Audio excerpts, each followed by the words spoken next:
AI सम्मेलन में वैसे तो बहुत फजीयत हो ही रही है, पूरी दुनिया में फजीयत हो रही है कि भारत में हो क्या गया ये। चीन का रोबोट डांस करने लगता है, वहाँ पे पंडाल में जो फजीयत हुई, इस पे कई बार हम शो कर चुके हैं, लेकिन कांग्रेस के नेताओं को पता नहीं क्या सूझा, वहाँ पहुंचे और शर्ट वर्ट उतार दी उन्होंने। और बाद में कांग्रेस ने कहा कि ये नौजवान हैं, गुस्से में हैं, बेरोजगार हैं, नौकरियां नहीं मिल रही, अमेरिका के संग जो डील हुई है उसका विरोध कर रहे हैं। बीजेपी कह रही है ये कांग्रेस के लोग जो हैं ये हमेशा देश की इतनी बेइज्जती करते हैं, अपमान करते हैं। आपको क्या लगता है ये विरोध जो हुआ वहां पे उस जगह, ये उचित था, अनुचित था? और अगर विरोध का ये तरीका अनुचित था तो फिर उचित तरीका क्या हो सकता है विरोध का? आपका क्या मानना देखिए, जो प्रगति मैदान के भारत मंडपम में घटित हो रहा है, जो जिसको 2 दिन और बढ़ा दिया है सरकार ने। पहले तो आज की तारीख में खत्म हो जाना चाहिए था, लेकिन अब ये शनिवार को और रविवार को भी चलेगा। आज बहुत दिनों के बाद मैं दिल्ली घूमने के लिए निकला। करीबन 4-5 घंटे मैं दिल्ली घूमता रहा और मैंने देखा कि दिल्ली में सभी महत्वपूर्ण जगहों पर जो गरीब लोग या निम्न मध्य वर्ग के लोग जो फेरियां लगाते थे, जमीन पर बैठ के अपना सामान बेचते थे, वो सब गायब थे। कोई भी नहीं था। है? पूरी गरीबों पे दिल्ली, अत्याचार। हाँ, पूरी दिल्ली पूरी तरीके से गरीब आदमियों को दिल्ली में अंतर्ध्यान कर दिया गया था। गरीब आदमियों को, ऐसे कि तस्वीर में अगर कुछ अवांछित हो तो उस अवांछित को मिटा दिया जाए। इरेज, अंग्रेजी में इसके लिए बड़ा अच्छा शब्द है, इरेज कर दिया था उनको, मतलब है। अ, तो जो बच्चे से रबर से मिला मिटाते हैं अपनी पेंसिल के निशान, उसको इरेजर बोलते हैं ना। तो सरकार ने इरेजर चला दिया पूरी दिल्ली के ऊपर। तो मैंने कनॉट प्लेस में, मैं और मेरी पत्नी एक स्टील की बेंच पे जो बड़ी अच्छी थी, और आज कनॉट प्लेस में भीड़ भी बहुत कम थी, इसलिए हम लोगों को घूमने में बड़ा अच्छा लग रहा था। हम लोग भीड़ से थोड़ा घबराते भी हैं। बहरहाल जब हम उस बेंच के ऊपर बैठे हुए थे, तो एक बंदा आया, उसके हाथ में एक फ्लास्क था और दूसरे हाथ में कागजी गिलास थे, और चाय चाय करके चाय बेच रहा था। ये कनॉट प्लेस में एक जमाने में तो वो अंगीठी के ऊपर समोवार रख के और वो लकड़ और उसकी मिट्टी के कुल्हड़ों में चाय बेची जाती थी एक जमाने में। वो तो जमाना जा चुका है, अब तो कोई बेचता नहीं। अब तो हाथ में फ्लास्क पकड़ के और दूसरे हाथ में उसके कागज के गिलास लेके, पेपर गिलास लेके बेचा जाता है। तो हमने उससे पूछा कि ये क्या हुआ है यहाँ पे? तो उसने हमसे साफ कहा, साहब 5-6 दिन से ऐसे ही चल रहा है, साहब बंद है बिल्कुल, किसी को कोई काम करने की इजाजत नहीं है। हमने कब तक चलेगा, कि हो सकता है अभी 2-3 दिन और चले, वो बोला। अच्छा, अब आप इसका अंदाजा लगाइए कि जो एआई समिट हो रहा है, उस एआई समिट का कोड़ा, मैं कोड़ा शब्द का जानबूझ के इस्तेमाल कर रहा हूं, क्या एआई समिट का कोड़ा दिल्ली के गरीब आदमियों की पीठ पर पड़ना चाहिए?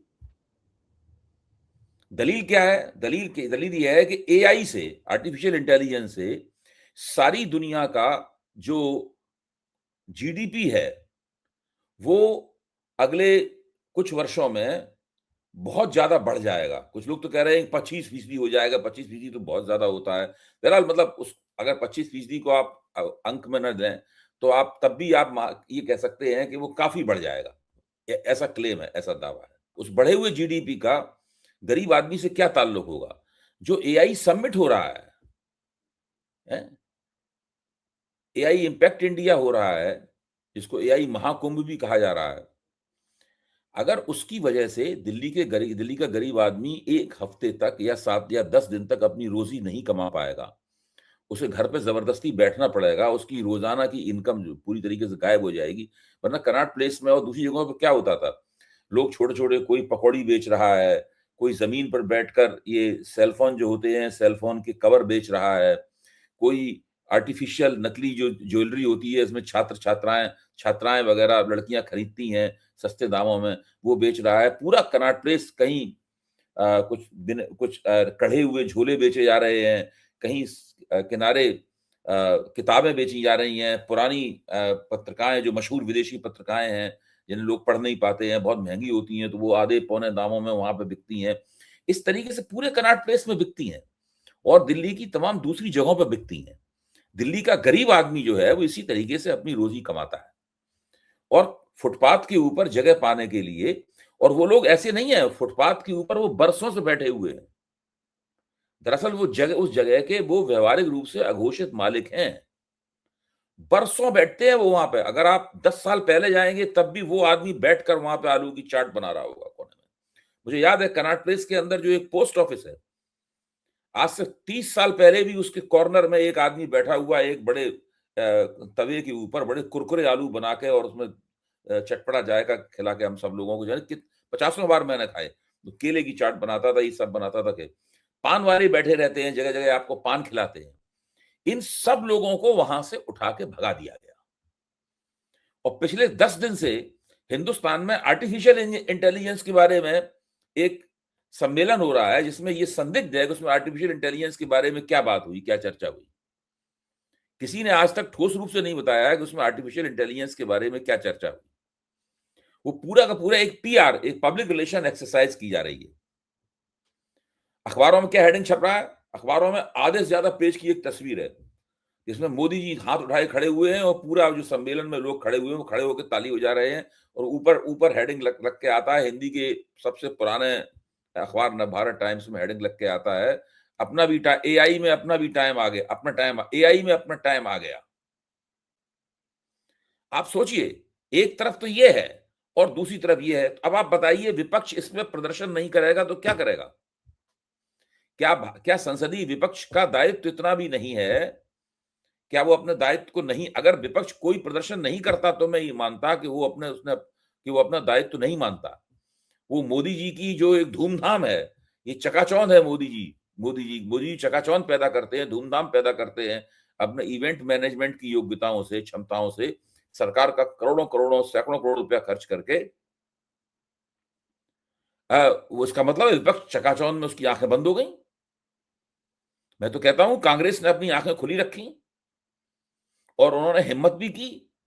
उनके ऊपर लाठीचार्ज हो सकता था और नौजवानों के ऊपर, उनके साथ पुलिस सख्ती के साथ वहां पेश आ सकती थी।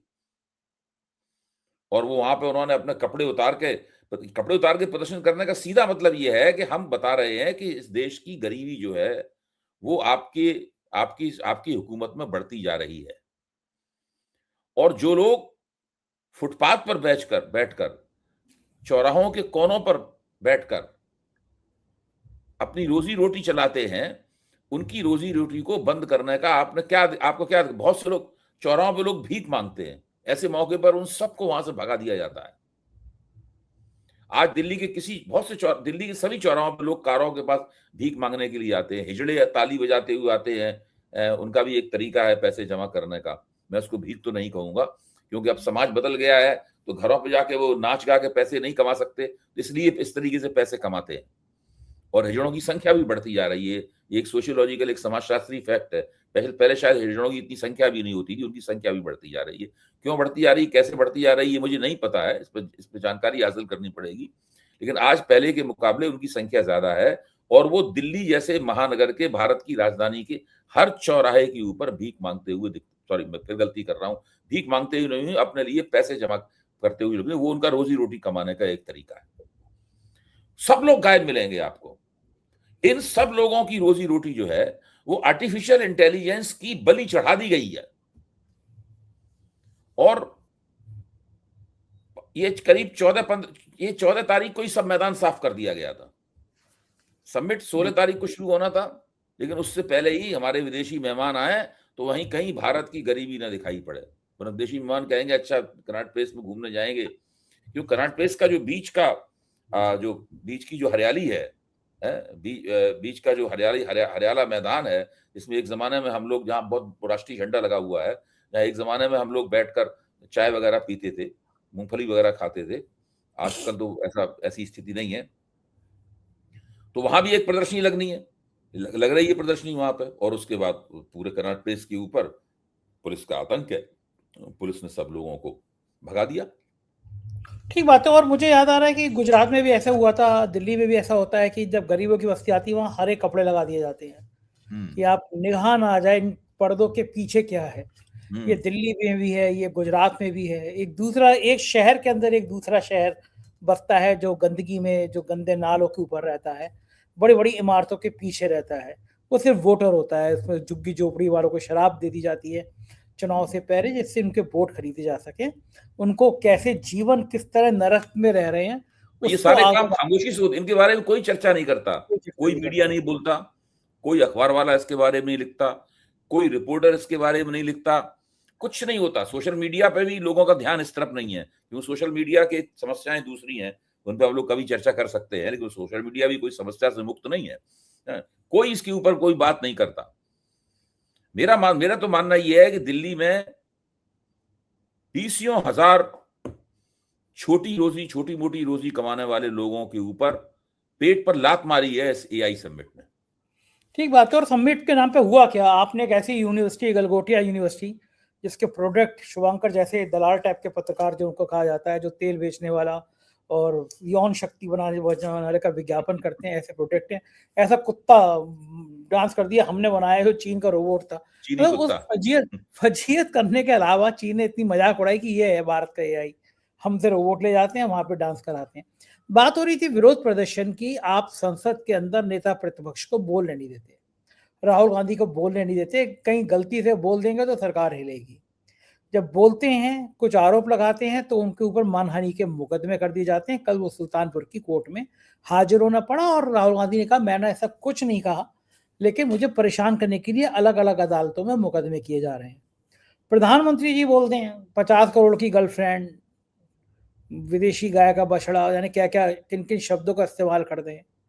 गृह मंत्री जी भाषा की मर्यादा लांघ जाए, देश के गद्दारों को गोली मारो सारों को, नारा दिल्ली में लग जाए, ये सब किसी भी दायरे में नहीं आते।